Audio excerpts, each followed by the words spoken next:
Hello and welcome in to another episode of Storm Surge, a Carolina Hurricanes podcast on the Believe Network.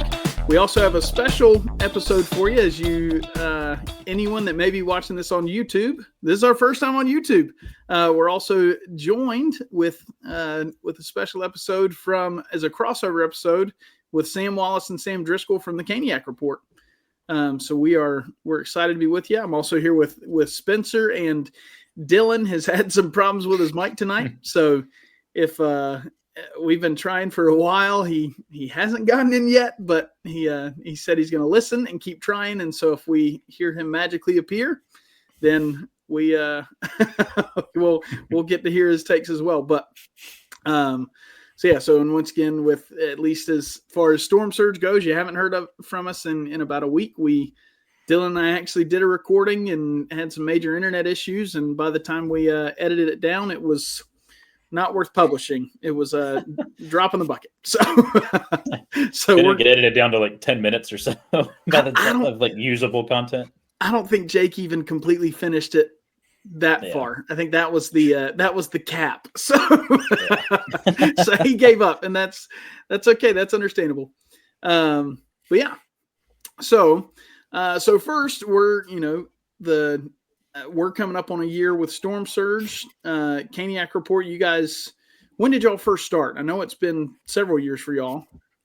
We started, I don't remember, Sam. What year? Yeah, I remember because I have the date when we started. But it was it was in February of 2022. Because I know coming up in February, it's 3 years. Gotcha. Very nice. All right, so we'll go ahead. I'll let you guys start. So what helped you? What made you start your Caniac Report podcast? Sam, you want to go first, or me? Yeah. So for me, and I won't name it on here for you for your sake, but you guys know it. But I was listening to another Hurricanes podcast, and I just got agitated because they unfairly, in my mind, criticized Tony DeAngelo before he had even set foot on a Hurricanes in a Hurricanes jersey on the ice. There was it was unfair criticism about his game, about him personally. And it just made me mad because the host was like, I wouldn't be a fan because of this. I have nothing to do with this team because of this, but I have to because I do this podcast. And I was like, what in the world? What kind of, what do you want to, you don't want to be a filthy, get out. We don't want you. Get the heck out of here. So when I heard that, I was like, oh, you know what? Maybe we need to do something and talk about this team and be fair and balanced and unbiased and willing to criticize anyone from the players to the coach, but as well as give praise when it's reality. And if it's an unpopular opinion, we say it. I've said it over and over again, and I'm sure Sam would agree. We'll tell it like it is, whether you want to hear it or not. Yeah, and I would say for me, the idea of having a podcast I've had for some time. I graduated in college in 2020, and I kind of had the idea of maybe doing a podcast because I've always had this intention of, podcasts can lift people and all that type of stuff. I kind of wanted to somewhat more of just like make a difference. And I know Sam and I had a love of the Hurricanes, and I love the Hurricanes to death. And I was just like, well, if I could talk to a tree about something, it'd definitely be the Hurricanes. So, notice he's calling me a tree. Well, I'm not calling you a tree. All right. No. But Sam, just remember they cover you up when they listen to our podcast. I was waiting for that joke. I was going to see how long it took. But that was just my intention. I needed a creative output too, and this certainly helped with that. And how did it go, Sam?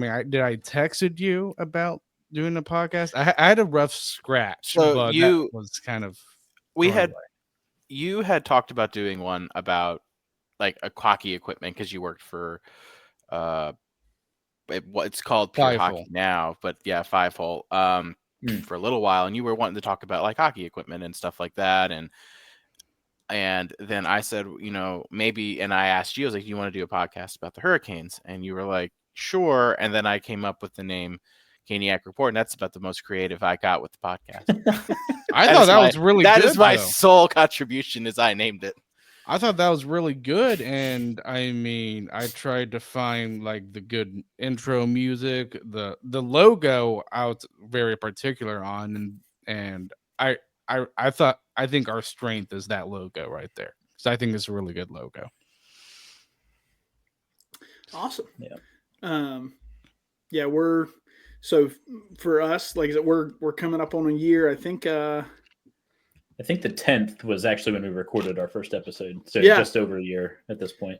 Yeah, we were supposed to do the week before that, and I had last year was my family's year of the hospital, and I started off in the hospital last year, so we postponed a week, and all good now. It was small bowel obstruction. It was never ever get an NG tube if you can help it. That's one of the most miserable things in life. But yeah, so yeah, I think so. We're just over a year now, but I know for us it was with my job. I just listen to podcasts and audiobooks and stuff all day, and I listen to you guys, and I listen to that same one that you listen to, Sam Driscoll, and I was like, this guy's pretty miserable, and and like I could do that. There was I was like, I come from a journalism background and public speaking and stuff, and so I was like, all right, well, this will be fun. I can do this. So I went to Dylan. He's my brother-in-law, and he brought Spencer on, and we've been running ever since, and it's been a lot of fun. It's been I didn't find, it's funny, I didn't realize how many podcasts there were until after we started, which shows, like, if you look up Carolina Hurricanes podcast at first, there only was, I think I only could find like 5 of them at the time, and it was you guys, Adam Gold, Canes Cast, I forget the other one, the one that Corey Lavalette does, that he only puts out an episode every so often, and then one of them that hadn't put out an episode in like 3 years. And so I was like, okay, that was, and then I realized after we were going, I was like, I found all these other ones. So I was like, okay, it's much more popular than I thought. But yeah, so it was fun. Let's see. I know my wife certainly likes that I can talk to you guys for seemingly endless amounts of time about hockey, rather than boring her while she's trying to do whatever she's trying to do. I don't even know what she's trying to do. I'm talking about hockey. My dad would say the same thing. Nice. With me. Yeah. Well, your dad loves hockey too. I've heard him on y'all's podcast, so he does pretty good on there. Yeah, I've always said if I ever quit, Sam's dad has to replace me. My dad's very articulate. I mean, he's a law professor, so okay, very cool. I'm sure you could fill the time. Yeah, you could. All right, so I'll ask just one more background question before we move on to more just Kane stuff. But so what, from what you remember, so in your 3 years, what's been your favorite moment so far on your podcast? Sam? I think for me, it may have been the first time we had Adam Gold on, or our first YouTube live stream, because that was fun. But Adam Gold coming on will always be huge, because that's what pole vaulted us to a top tier Hurricanes podcast.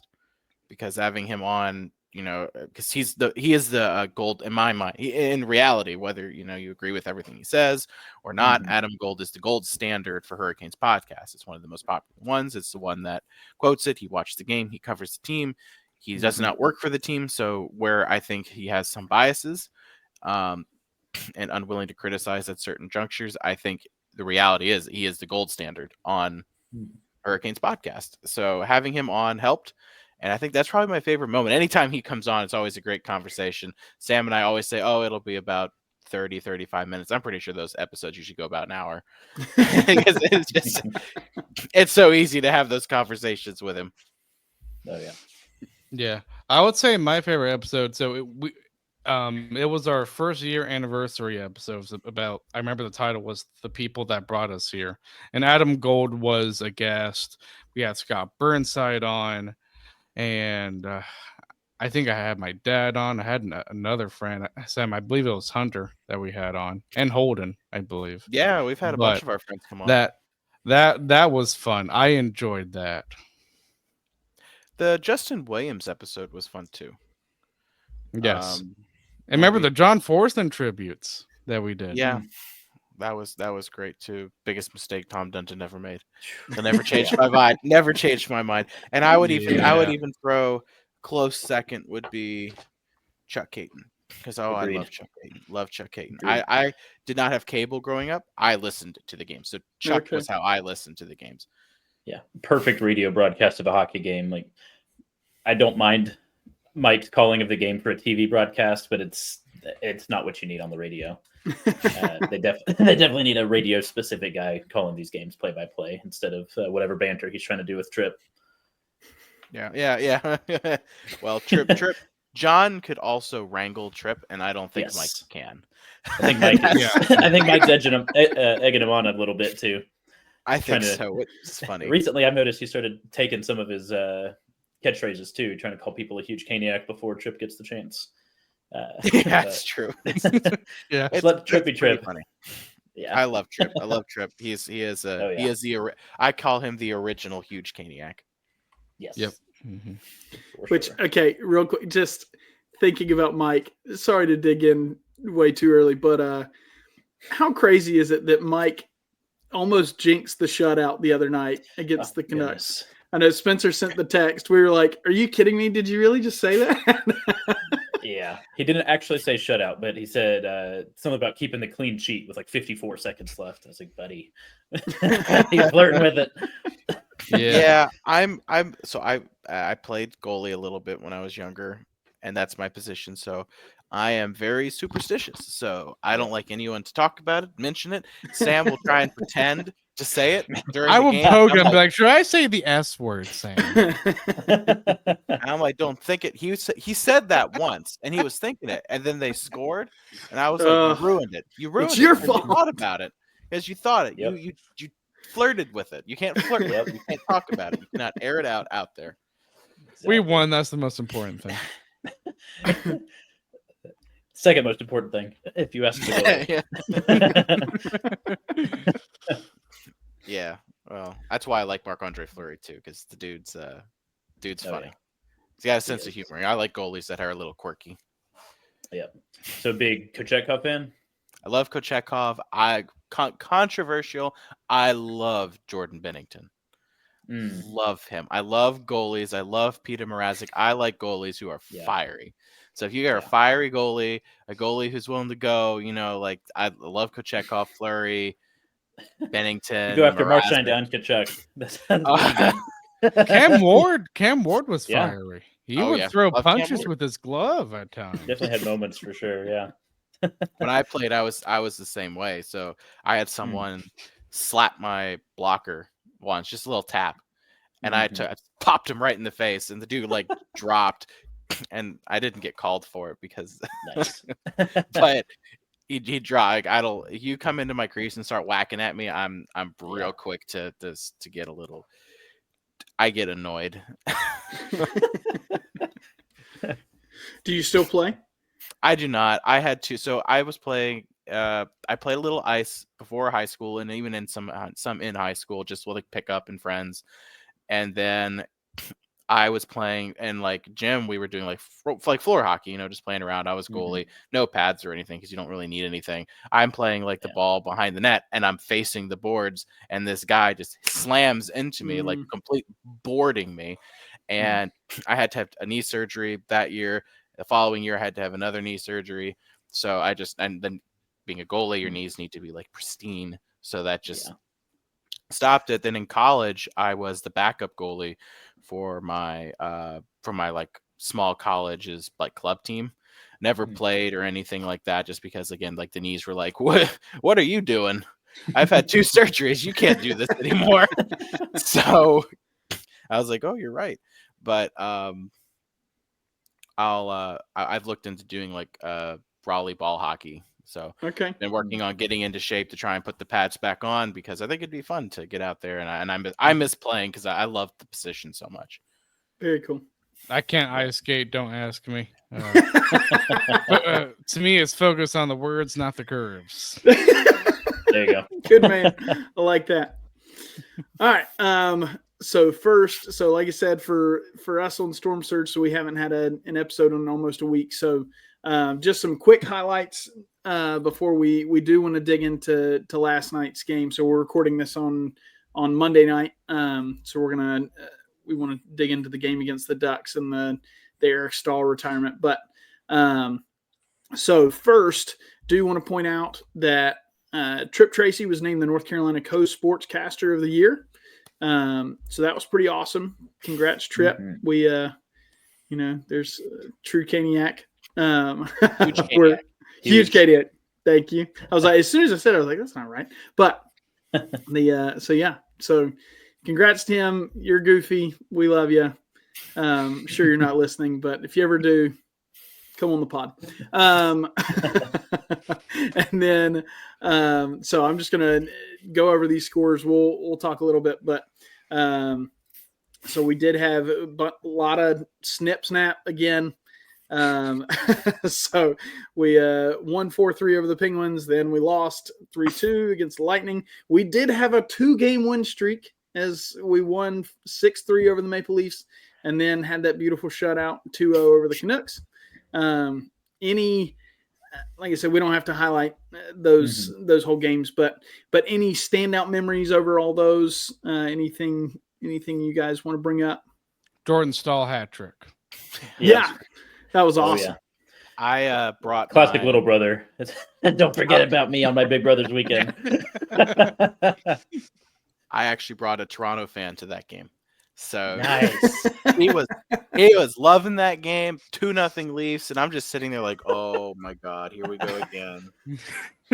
and then you know what happens then? That George Staal gets it, and he actually knows the Staal families, like the parents. No way. So, like he's like talked to the mom on many occasions because they're a religious family.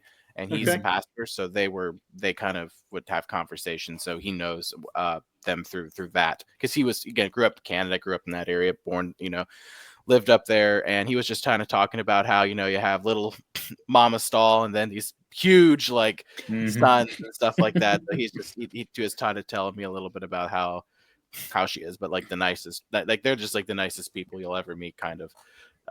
Nice. So I love that. But so he was like, couldn't happen to it. When he scored the hat trick, he's like, you know what, couldn't happen to a better guy.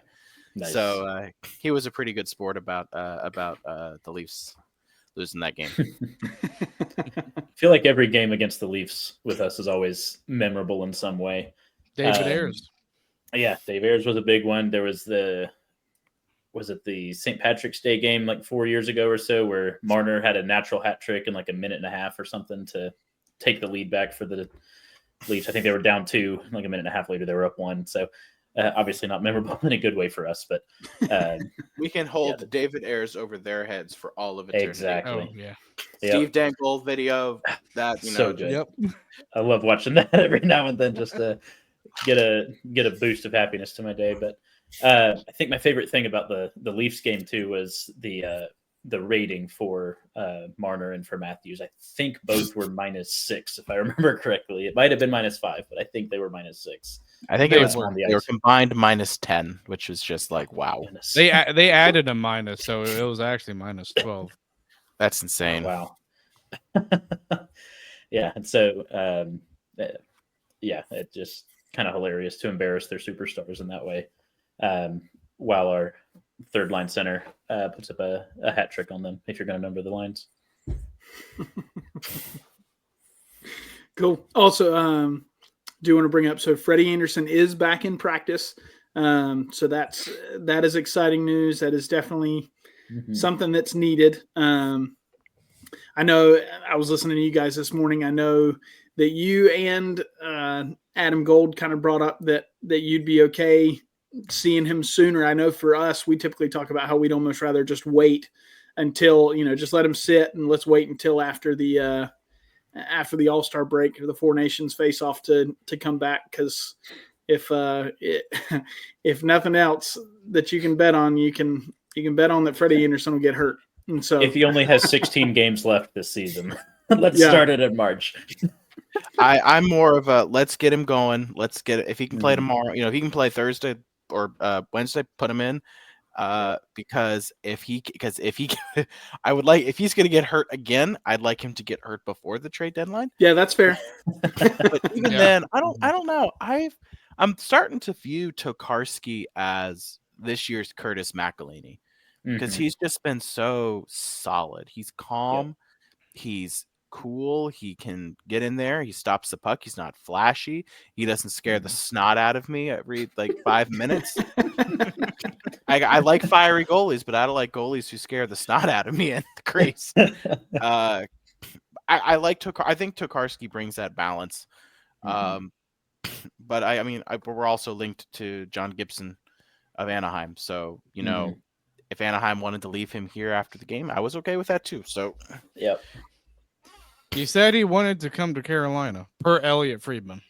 yeah, we're like number one on his Interesting. we're number one on his like top of his mind. But we've been Nice. linked to him for like 3 or 4 years. The Carolina has been It's linked been to him forever. for forever. Yeah. Yeah. They'd have to come down a bit on their asking price. Like, obviously, I think he'd be an upgrading goal, at least for his consistent availability, even if he does have a bit of injury trouble sometimes. Not quite Freddie Anderson bad. He's been in a tandem with Freddie Anderson. They went to Western Conference Finals together, 2015, I want to say it was, before Freddie ended up in Toronto. And but at the same time, 6.4 million for the next 2 years. It's a bit much, and so I'd want to see the asking price come down a bit. Though I did see a rumor that apparently the salary cap, they're looking at it going to 97 million next year, a $9 million increase versus 4. So that would make it a little easier to take on some of that extra salary, because I know Tulski's really trying to keep that cap flexibility next year. The When some of these benefit big contracts come off the books. the benefit there will be we have Kochetkov at a really good price. Yep. And I 2 million think for 2 more years. yeah, and I think Gibson's 6.5 for 2 more years. Yep, he 6.4, is. I believe it is. Or 4, yeah. So I mean, at least then you have a guy in Gibson who I'm not the biggest fan of getting because of the injury history, but still, like you said, not as bad as Freddie, and his numbers are very good. He plays a lot, and he won't have to do that here. Yep. But he won't have to play as hard either because of our system. Right. But I think Gibson coming here, even at that cap hit, because Kochetkov is so cheap. I mean, really, if you wanted to average it out, like move like 2 million over to Kochetkov, and you got 2 goalies sitting at 4 million who can both start. Yeah. I think you're 8.4 for the tandem's not bad at all. No, because they're going to be playing both. I mean, Gibson will probably play like 50 games, and Kochetkov will play like 32. I mean, Gibson will be the main guy, but he won't have to play 66, 70 games this season. I think he played how many games last season, Sam? Or season before was like 66 or something. It was some crazy number that you just don't see anyone other than like Vasilevsky or Shesterkin doing. He played like that for several seasons. I don't think it was last season, but the year before that, for consecutive seasons, he was performing so many games. Yeah, so Dostal's been a nice backup there for him, or starter, kind of what he kind of turned into throughout his injury early this year, and kind of giving them some more flexibility to make a move there. So it'd be interesting to see how that goes between now and the trade deadline. So just thinking of, I had this question earlier, I knew I wanted to ask y'all. So thinking of these big dollar goalies, are they worth it? I mean, is it, there's not many of them, but do we really feel like those guys, are they worth the price that they're getting paid?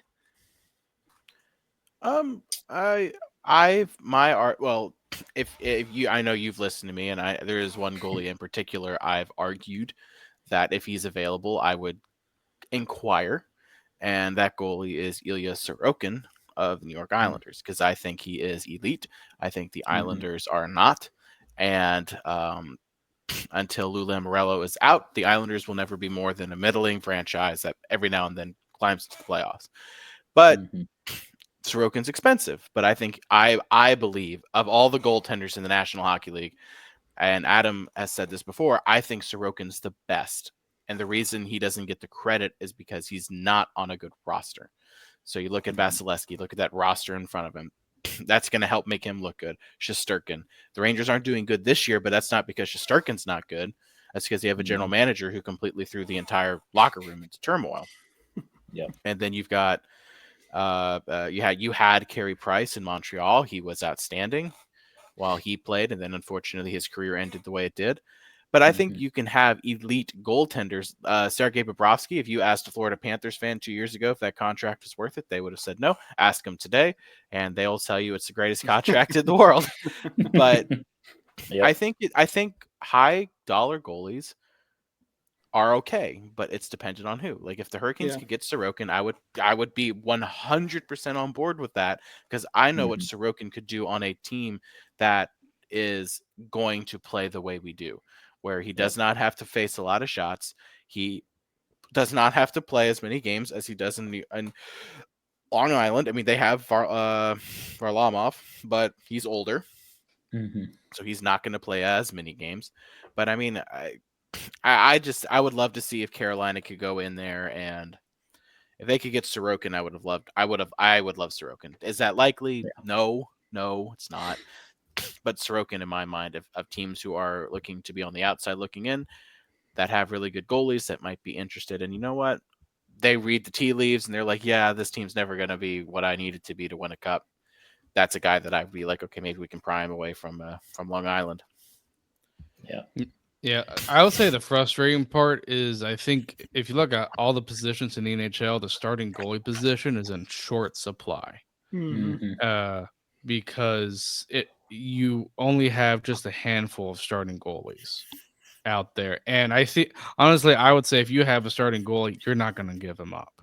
But what we have seen recently are projects that have worked out pretty well. Aiden Hill for Vegas. He's worked out wonderfully. Darcy Kemper to LA from Washington. He's worked out wonderful too. So those are just a couple examples. I think the most recent one, probably Mackenzie Blackwood with Colorado. So I wouldn't mind if Carolina went on the gambling route either, but if they do, they need to be wise. Don't do another Scott Darling thing. No. Yeah. Yeah, along those lines too, I guess you could potentially argue that Linus Ullmark was a bit of a project for Boston when they acquired him. He wasn't super impressive in Buffalo before coming down there, and then next thing you know, he's incredible.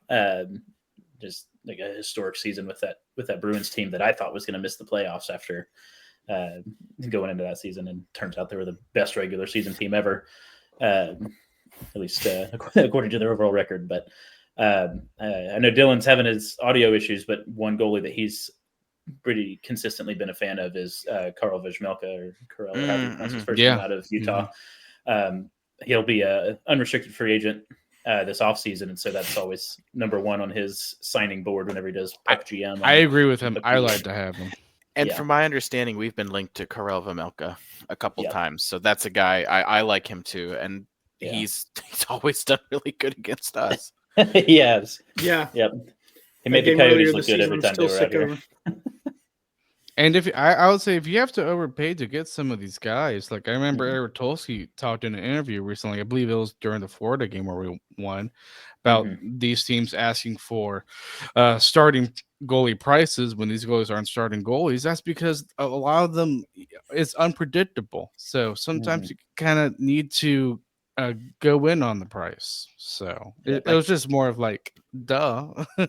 Like Askarov, like what they got for Askarov was a haul and a half. But I honestly thought, I watched the Sharks play against, who did they play? Minnesota. The Wild. Yeah, I watched that game. So I watched the Wild and San Jose, and I'm just watching this game like Minnesota did not play well that game at all, but Askarov, kept them in the game, which is insane. Where San Jose was just dominant in that game. The chances Minnesota had were just elite, and even he couldn't do too much. But Askarov's going to be a heck of a goalie, and they had to pay to get it, and it's a risk because he's a rookie. So it's okay to do that. And I think Carolina's got some goalies in their system that could become something. Yaniv Peretz, you never know. And then they have another Kaziev, maybe. Yeah, Kaziev. So we have some goalies in our system, but they're not even like Brett's isn't anywhere close. He's probably 2-3 years out. Kaziev, maybe. I don't think Pretz makes it, just to be honest. But I could be wrong. Hopefully, I'm wrong. I feel like that's the general consensus. I hear you're not. That's not an unpopular opinion. I could see him probably maxing out about a Dustin Tokarski type, where could be a solid AHL starter, could get some call-ups here and there, maybe see some extended action if you've got a kind of a weird goalie situation on the team that he's on. But yeah, I tend to agree.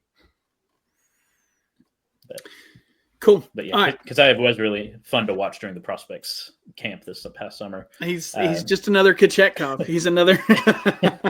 Yeah, I think he said in an interview or something during that camp that he was going to be Kochetkov but better or something. These Russian guys always try to one up each other. And when you get the goalie personality mixed in with that too, it's just so entertaining. Hey, you know what? If he becomes that guy, and you have Kochetkov and Kaziev as 1A, 1B, and they always, they have that internal competition amongst each other. Yep. If that's how Kochetkov plays his best games against Shesterkin, Sorokin, Vasilevsky, Bobrovsky. So you know what? Maybe if he's got a Russian guy that's his partner, and they're just always wanting to one up each other. Oh yeah. Maybe. It's like, I got a shutout, beat that. It's like, all right, fine, I'm going to score a goal next game. Crazy if he scored one on another goalie on the other side, just flipping it over his shoulder somehow. That would be the funniest thing in the world. The sad thing is that's not impossible for me to imagine Kochetkov doing. Like, no. Yeah. He'll get a goal at some point in his career. I guaranteed. Yeah. And he's done it in the A because he's done it in the American Hockey League. He'll do it in the NHL. And that Selly is going to be so awesome. Yeah. His AHL Selly was great. That's just going to be so much better, especially if it's at home. Didn't he get a Gordie Howe hat trick in that AHL game? Because I think after the goal, the other team hated how much he celebrated. He had already had an assist, and he ended up getting in a fight with somebody or kicked out of the game after he scored the goal. Yeah, that's the most Kochetkov thing to ever happen, I think. Cool. All right, so let's move on. Let's talk about yesterday's game. So first, Eric Staal jersey retirement. That was fantastic. Well deserved. Just cool feelings all around. Any thoughts on his retirement? They got a lot of people for his ceremony. Like, it was a lot. That was epic. But I mean, being a Hurricanes fan for so long, I was like, wow, that's awesome. Seeing players like Tim Brent, Patrick Eaves, who he doesn't look like Patrick Eaves right now. He looks like Joe Thornton with that big beard. So it was just awesome. It was. Yeah, I was surprised to see Corey Stillman there. I know obviously his son plays for us, but I didn't see him on the alumni game roster. And so when they called him out, I was like, oh, I wonder maybe if this was before I saw that Gus Despair had been activated from IR. So I was like, maybe Stillman gets his first game with the Hurricanes on the night when his dad's there, and that's why he showed up or something. But didn't work out that way. It's fine. But nice to see him and I mean all the other Cup champs there. It's nice nostalgia. I grew up watching Eric Staal, so I guess main reason why I'm willing to criticize Rod a little bit more is I watched one season with Rod Brindamore as a Hurricane. Stan became a fan in 2006. I became a fan in the playoff run in 2009. So I didn't watch Rod a lot. So I'm, for me, that like the Hurricanes like legends are like Cam Ward and Eric Staal. So to see Eric Staal get his jersey number retired was just awesome. And number 30 needs to go up next. Do you think it will, since they've put him in the hockey or the Hurricanes Hall of Fame last year? Do you think they'll do a separate? I wonder if they were waiting for Eric Cam Staal first. I wonder if they were waiting for Eric to go first because by rights he should go first. So I mean, no one's gonna wear 30 again, so I don't know the point. I don't see why no one's done it. I think technically Aaron Dell did while he was on a PTO in practice, at least according to Hockey Reference. But he wasn't on an actual contract, so that's slightly different. But Yeah. Anyway, just I was curious about that as well. I want to see Cam go up next. I think he deserves it. He's my favorite Hurricane of all time. But to see all those other players, you're like, oh, I know him. Oh, I know him. And then like I'm willing to bet that a lot of other people who watch Hurricanes that fill those stadiums now are like, who's that? And I'm like, yeah, you don't know because you stopped going for 10 years. Right. Yeah. But it was awesome. Nostalgia was something that night. Oh yeah. Yes, it was. But sadly, so do we need to just go and start preparing to have a loss whenever we have these ceremonies? Because Justin Williams last year we lost 3-2 in overtime last night. And the sad thing was, so I didn't text you guys beforehand to do a score prediction just because I was hoping it was wrong because I was thinking we're gonna lose this game. And I didn't do it. So I was like, but yeah. You'll never catch up to me in the standings if you never do those predictions. It's true. It's true. Yeah. We won on Cam Ward night. No. Did we? Yeah. Yeah. If you remember, Seth Jarvis got a hat trick against Montreal that game. That's right. Yep. Mm-hmm. All right, I won't give up hope. All right, so anyway, so we did lose 3-2 in overtime. Give me Spencer, if you want to go ahead and give me we've already gone decently long, but give me a quick hit on the game and a breakdown. Yeah. It's about halfway through the first. Ducks get on the board first. Just a nice looking play that they made. Nice shot from Haskins or Harkins or something along those lines. Guy I'd never heard of before scored. That's how it tends to go. Don't follow the Ducks super closely. There's kind of an interesting period. There was definitely times where I thought there probably could have been penalties called that weren't. And so that kind of set the tone of, all right, the refs are going to let him play. The whistles are going to go away. And then in the second period, when Drury gets that tripping call that, just a couple minutes before, there was a hook, a slash, whatever you want to call it, on an Aho near breakaway that probably was more egregious. I'm okay with neither being called. I'm not okay with one over the other. I think they kind of made up for it because the tripping penalty that Anaheim got to kind of kill off Drury's penalty was also, in the context of this whole game, borderline. I think it was definitely a trip, but as far as what they had let go previously, probably could have been let go on the same precedent. But I think it kind of ended up evening out through there. It's kind of weird with momentum stuff. And then get to the third period, and early on, the Ducks are able to extend the lead to 2-0. Don't really want to talk about that goal. So finally we get another Hurricanes power play, get the second one of the game, and Aho has a nice follow-up on a rebound chance, and ends up getting taken off for goaltender interference. Sam Driscoll, I'm curious your opinion as somebody who played the position of goalie, what you thought about that particular call. As soon as I saw the replay, I knew it was coming off. I looked over at Sam. I looked over at Sam. I was like, it's coming off. I looked over at a friend, Caniac Sessions guy, who sits a couple seats down.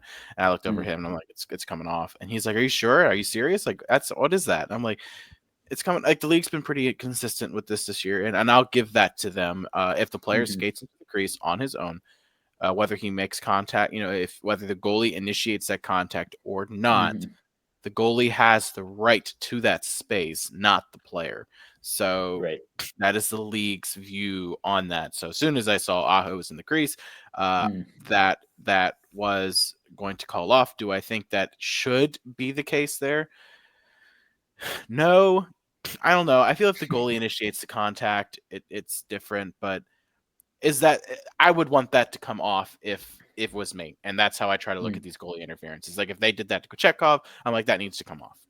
He skated into the crease on his own, contacted Lucas Staal, and I'm like, that's going to come. I knew it was coming off. Like, I was prepared. Everyone was like, goal. And I'm like, y'all going to be real disappointed here in about 10 seconds because that's coming off. So nice. I'm a feisty goalie. So, I would have probably been just as animated for wanting it to come off. but Yeah. it just depends on kind of what you think. They protect goalies for a reason, so just like protect quarterbacks. The question is it gone too far? And that's an argument that you can have. Yeah, I think Steph Nason made comments earlier this year about how he's not exactly sure what goaltender interference is, and he's not sure that the refs know either. Obviously, that's probably more of a Steph Nason style forward perspective on the rule rather than a goaltender's perspective or an unbiased opinion. So obviously they made this connection on the broadcast as well, but it reminded me a ton of Robinson's versus Seattle earlier this season. Very similar circumstances, skating into the crease.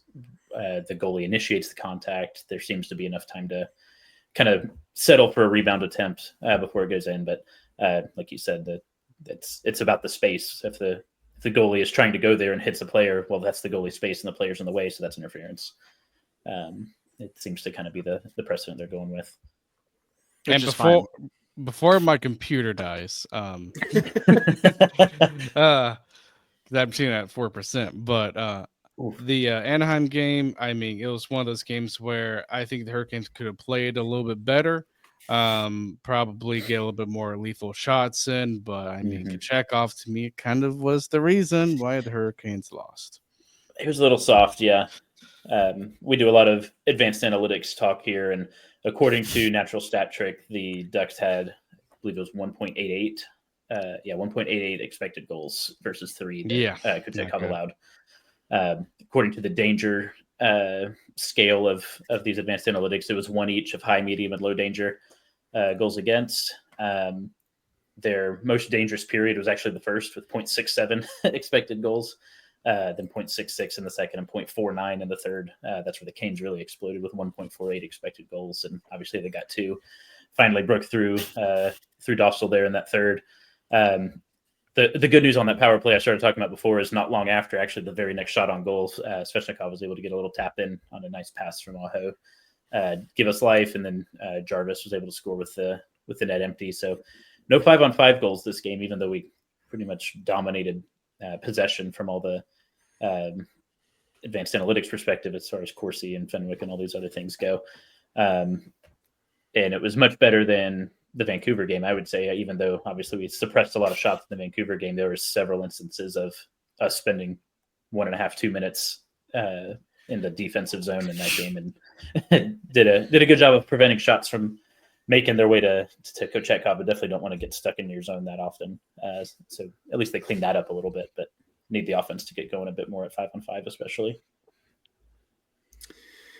Yeah. All right. Well, so one quick bit of news. Did y'all see that that the alumni game, the Ice Pack actually won tonight? Yep. Won 7-6. That is not at all what I expected. My buddy there. I turned it on. It was 4-1 alumni. I saw that. I'll be right back. You're good. Yeah, I saw the Ice Pack score, went to put my daughter to bed, and then I saw the final score. I was like, oh my goodness. My friend's there. He said he felt like it was scripted, like how it ended. Like, I guess Staal like tripped someone on a breakaway. He felt like on purpose. So they got a penalty shot. So I guess it sounded like it was like scripted for them to win. So see, obviously whatever. Shane Willis didn't play, but the way he was talking the other day on Canes Cast, like that's I would love to have had the players mic'd up just to hear all the chirping. Because so Mike Commodore, especially, he's a trip on Twitter. And Chad LaRose. I think somebody asked if the game was going to be broadcast anywhere, and Mike Commodore replied on Twitter and said, "I hope not."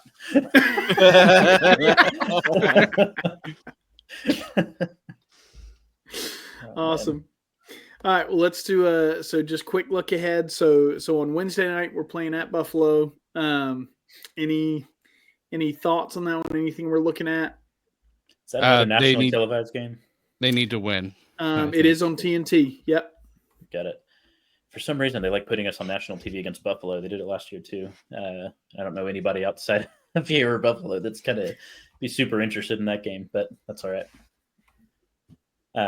Definitely need to get the win. On the 3-game point streak now, the 2 wins and the overtime loss, but definitely got to start building something, especially as you're getting guys back. Hopefully we get Carrier back soon. I'm not sure the extent of his injury. Yaska's been great for what he's been needing, for what he's needed to do, and maybe even giving us a little extra than what we actually expect. So I've been really liking that line, but definitely missed the physicality of Carrier. You know he's going to finish every check, and I think that goes a long way just towards the whole team game. So hopefully we'll get him back soon. We'll hopefully get Anderson back within the next week or two as he's practicing, and not exactly sure how long it's going to take for him to come back from whatever that surgery was, but hopefully it's no more than, I'd say, another 10 days. That's what I'd hope for. So need to win, build some momentum, and get it going the right way. Dylan's audio kicked on, and I heard myself in the background and distracted me a bit. Dylan, did we finally get you? I'll take that as a no. I hear myself through him. Yeah. Sam's any thoughts on Buffalo?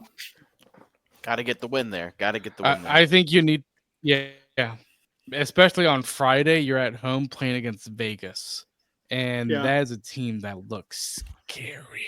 They just manhandled the Wild. So, if they're going to manhandle the Wild, who manhandled us, we really need to have we need to beat need to really beat Buffalo, so you can get 2 points there, and then whatever you get against Vegas is just a cherry on top. Yep. But what's going to happen? We're going to lose against Buffalo and then win against Vegas. I could totally see that happening with this team. Yep. Cool. Well, welcome to the Believe Network, fellas. Happy to have you here. Also, so I finish every episode with a dad joke. Dylan and Spencer rarely, if ever, laugh, so they're it's terrible. okay. They're dad jokes. They're not supposed to be great, but there's good dad jokes and there's terrible dad jokes. You got the wrong book, buddy. My jokes are just too appropriate for Spencer. He needs a little more adult. No, just kidding. Oh man. So Billy likes him though. There we go. Thank you, Billy, our super fan. So thank you, Billy. What did Sushi A say to Sushi B? What's up, B? Wasabi. I love dad jokes. I have lots of dad jokes. So. Thank you, sir. I appreciate. All right. Well, thank you for listening to Storm Surge, Carolina Hurricanes podcast, and Caniac Report on the Believe Network. We really appreciate you, and we will talk to you guys again soon.